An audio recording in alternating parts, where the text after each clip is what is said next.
plus de 15 700 km la séparent de l'île où elle est née et où elle a grandi. Mareva Galante, Miss Tahiti devenue Miss France 1999, raconte ce grand voyage et ce changement de vie, fait à seulement 19 ans, dans son nouvel album, Paris-Tahiti. Si est-il le concours de beauté qui avait alors poussé la compagne d'Arthur à ce grand voyage. Je pense que je serais incapable de me représenter à Miss France si on me proposait de le faire aujourd'hui, estime cependant Mareva Galante mardi 23 mai sur le plateau de l'émission de France 2 Télématin. Maintenant, je connais, je sais ce que CST, je l'ai vécu. CST quelque chose d'intense, de particulier.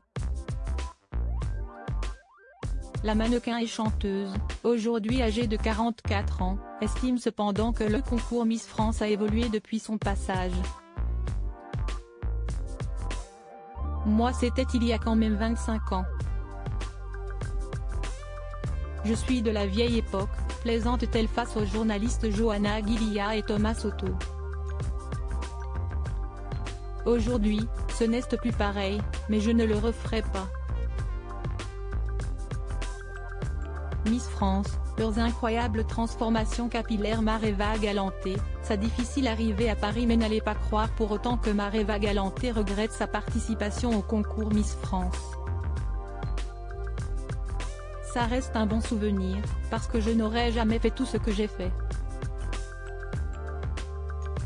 J'ai fait tellement de choses différentes, j'ai voyagé, j'ai appris. Estime-t-elle, reconnaissante, sur le plateau de France 2. Je n'aurais jamais fait tout cela si j'étais restée à Tahiti, évidemment. Mais la Miss France 1999 reconnaît que son arrivée à Paris, ville qu'elle adore désormais et n'a plus jamais quittée, a d'abord été un choc.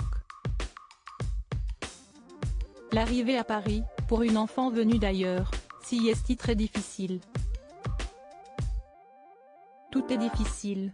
Et j'arrivais dans un contexte un peu particulier, rappelle l'invité de Télématin. Il faut s'adapter à une culture qui n'est pas la sienne, à un milieu qui n'était pas celui de tout le monde puisque je suis arrivée à Paris pour Miss France. Une adaptation qui s'est finalement faite au fil des mois, jusqu'à ce que Mareva Galante tombe amoureuse de Paris. Crédit photo, capture d'écran France 2.